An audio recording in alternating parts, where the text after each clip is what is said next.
Hello everyone. So percentage का ये expenditure saving income पे सबसे बेस्ट क्वेश्चन और लॉजिकल फुल है।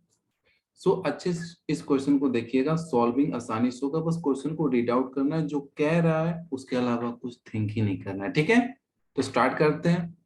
कह रहा है एज इनकम यानी ए का इनकम जो है वो 57 1/7% ऑफ बी के इनकम की, यानी कि ए की इनकम को किससे कंपेयर किया है? बी की इनकम से किया है। कह रहा है जो 57 1/7%, सबसे पहले आपको पता होना चाहिए 57 1/7% होते कितने हैं।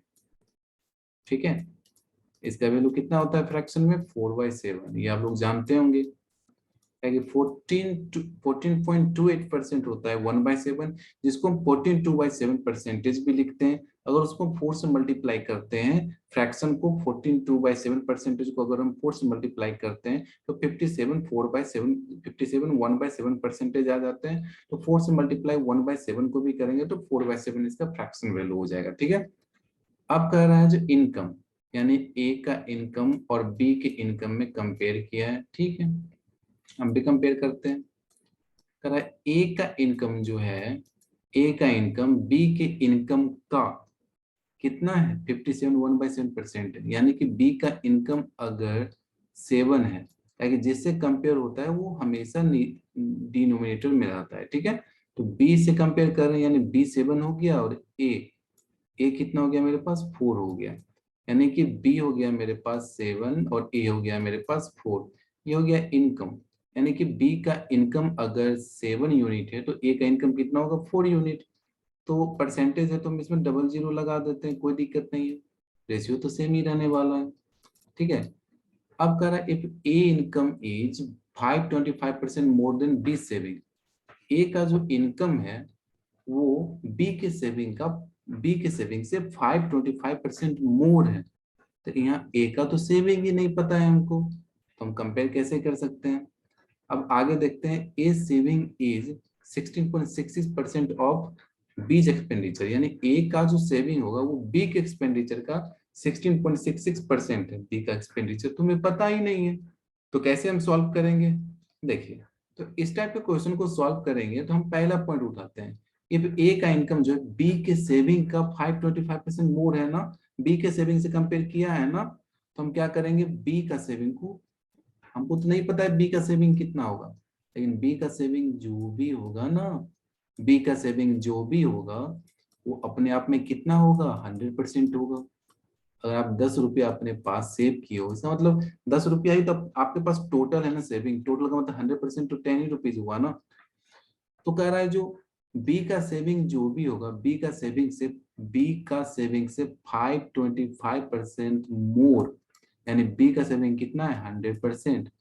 तो 100% से 525% मोर, यानी ऐसे लिखेंगे। ये क्या हो जाएगा? 525% मोर करेंगे तो क्या आएगा? ए का इनकम, और ए का इनकम है कितना? 400 यूनिट। यानी हम कह सकते हैं 625% का जो वैल्यू है वो मेरा 400 यूनिट है। तो एक यूनिट का वैल्यू यहाँ से एक परसेंटेज का वैल्यू कितना आएगा?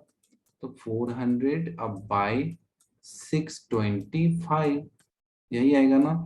तो 100% का वैल्यू निकाल लीजिए यहाँ से। तो क्या करेंगे? 400/625 इंटू 100 कर लेंगे सिंपली। अब देखिए 25 से ये 4 टाइम्स कट जाएगा, 25 से 25 टाइम्स कट जाएगा, 25 से ये कितने टाइम्स कट जाएगा? 16 टाइम कट जाएगा। तो 16 इंटू 4 कितना आ जाएगा? 64। यानी 100% का वैल्यू कितना आया? 64। और 100% क्या है? बी का सेविंग है, यानी कि बी का सेविंग कितना आ गया? 64। तो यहाँ 64 दे सकते हैं। ठीक है, अब कह रहा है आगे ए का जो सेविंग है ना वो बी के एक्सपेंडिचर का 16.66% है। तो बी का हमको इनकम मालूम है, बी का हमको सेविंग मालूम है, तो ये हम बी का हमको एक्सपेंडिचर तो पता लग जाएगा ना। एंड इनकम 700 यूनिट है आपका, 64 आपका सेविंग है, तो यानी कि इसका डिफरेंस जो आएगा वही मेरा एक्सपेंडिचर होगा। कितना आ जाएगा? 636 का ये मेरा क्या आ जाएगा? एक्सपेंडिचर। आपका रहा ए का जो सेविंग है, यानी ए का जो सेविंग आएगा, यानी ये वैल्यू यहाँ पर जो आएंगे वो 16.66% होगा बी के एक्सपेंडिचर का। बी का एक्सपेंडिचर कितना आया है? इतना।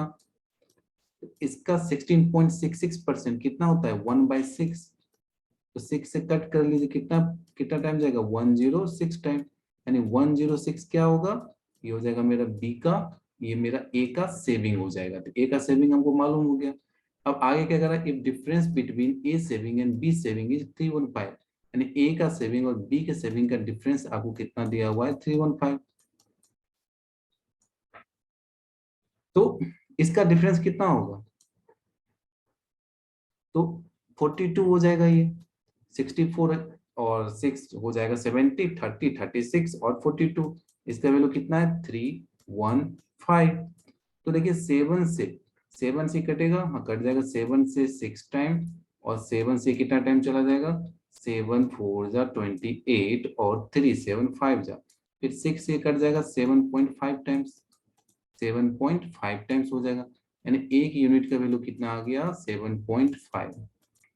ठीक है, तो हमसे क्या पूछ रहा है, हमसे पूछ रहा है average income of A and B, A का इनकम कितना है 400, बी का इनकम कितना है 700, दोनों का एवरेज इनकम कितना होगा 400 प्लस 700, 700 बाई 2, तो इसका वैल्यू कितना आएगा 1100 बाई 2, यानी कि 550, यहाँ लिख देते हैं 550, और इनटू एक यूनिट का वैल्यू कितना आ गया मेरे पास 7.5, तो ये मेरा आंसर हो जाएगा।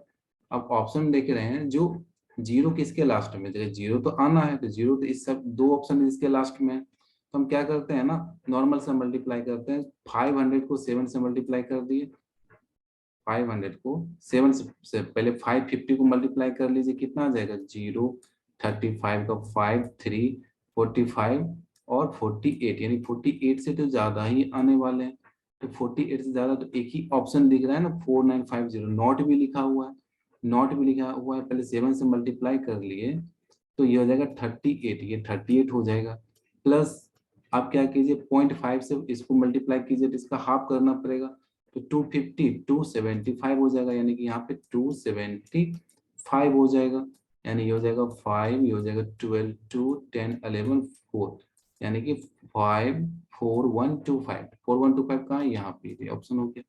तो आसानी से हम सॉल्व कर सकते हैं, क्वेश्चन में कुछ नहीं है, बस नॉर्मल सा क्वेश्चन है, अच्छे से, लेकिन बस लॉजिक है थोड़ा सा उसको बताना है। थैंक यू, मिलते हैं नेक्स्ट सेशन में न्यू क्वेश्चन के साथ, तब तक बाय बाय।